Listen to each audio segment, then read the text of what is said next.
Salam jumpa lagi dalam Renungan Kelana Sabda edisi Kamis 15 Oktober 2020.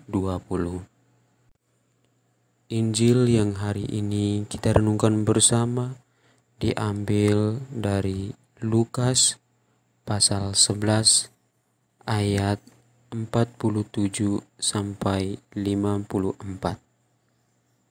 Yesus mengecam orang-orang Farisi dan ahli-ahli Taurat.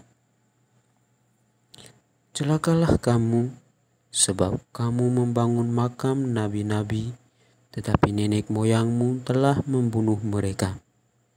Dengan demikian, kamu mengaku bahwa kamu membenarkan perbuatan-perbuatan nenek moyangmu, sebab mereka telah membunuh nabi-nabi itu, dan kamu membangun makamnya. Sebab itu, hikmat Allah berkata, Aku akan mengutus kepada mereka nabi-nabi dan rasul-rasul, dan separuh dari antara nabi-nabi dan rasul-rasul itu akan mereka bunuh dan mereka aniaya, supaya dari angkatan ini dituntut darah semua nabi yang telah tertumpah sejak dunia dijadikan, mulai dari darah Habel sampai kepada darah Sakaria yang telah dibunuh di antara mezbah dan rumah Allah. Bahkan aku berkata kepadamu, semuanya itu akan dituntut dari angkatan ini. Celakalah kamu, hai ahli-ahli Taurat, sebab kamu telah mengambil kunci pengetahuan. Kamu sendiri tidak masuk ke dalam, dan orang yang berusaha untuk masuk ke dalam kamu halang-halangi.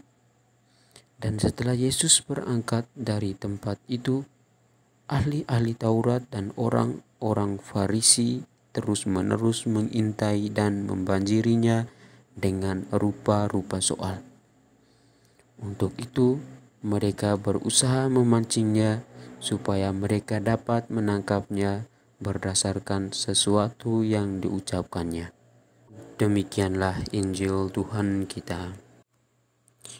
Dalam Injil hari ini, sebagaimana kita simak alasan mengapa Yesus mengecam ahli-ahli Taurat dan orang Farisi.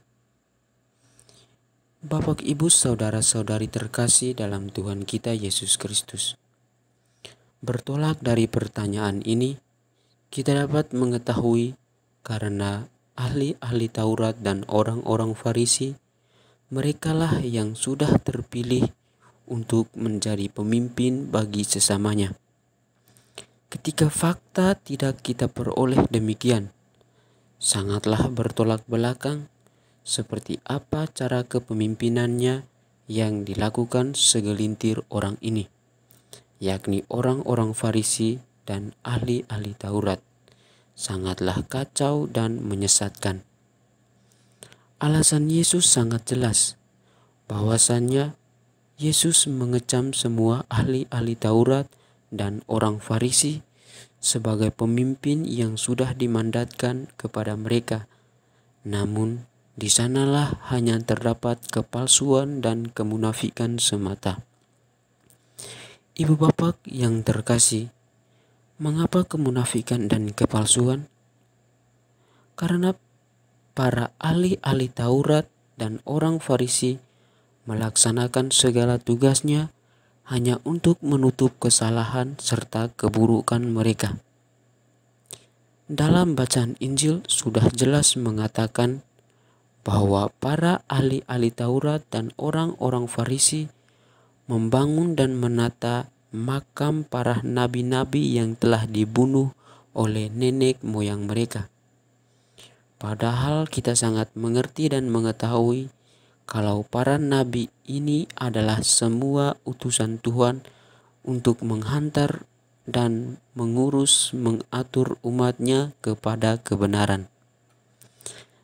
Namun dibunuh oleh nenek moyang mereka. Sudah jelas pula dari pernyataan ini pun mau mengedepankan kebaikan dan menyembunyikan keburukan, sehingga dapat dikatakan kepalsuan dan kemunafikan. Keburukan dan kemunafikan dari para ahli-ahli Taurat dan orang-orang Farisi tersebut agar mereka dapat menyembunyikannya dengan bertindak dan melakukan secara baik dan benar berdasarkan tutur kata yang baik, tindakan yang baik, hanya untuk menipu dan menutupi segala kesesatan mereka. Dengan kata lain, mereka melakukan segalanya untuk mendapat penilaian yang selalu benar di mata sesamanya. Sebetulnya, kitalah yang menjadi pemimpin dan menjadi gembala untuk membawa sukacita di tengah dunia dewasa ini. Kita adalah para ahli-ahli Taurat dan orang-orang Farisi. Mengapa saya katakan demikian? Karena di dalam setiap pribadi kita belum berani untuk mengungkapkan kebenaran dan inti arti kehidupan kita yang sesungguhnya yang telah Tuhan berikan kepada kita. Kitalah yang menjadi pemimpin dan menjadi gembala untuk membawa sukacita di tengah dunia dewasa ini. Mampukah kita untuk berjuang dan menjadi pemimpin yang ideal? Mampukah kita memberikan segala sesuatu tanpa adanya alasan-alasan tertentu?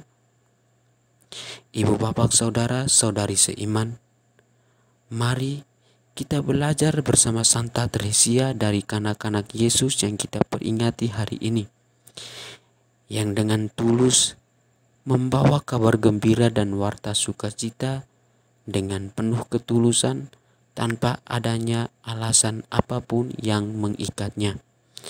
Di sana terlihat jelas tanpa adanya kepalsuan dan kemunafikan.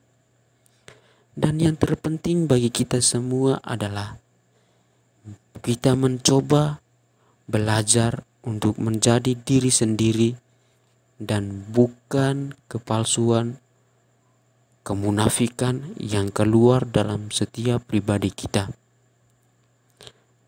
Baiklah kita menjadi pemimpin yang memberikan seluruh jiwa dan raga sesuai apa yang telah diberikan Tuhan kepada kita, menjadi seorang yang dapat bermanfaat bagi semua orang, bertindak dan melakukan segala sesuatu tanpa bersungut-sungut atau dengan alasan-alasan apapun, atau untuk menutupi segala kepalsuan hidup kita. Semoga demikian.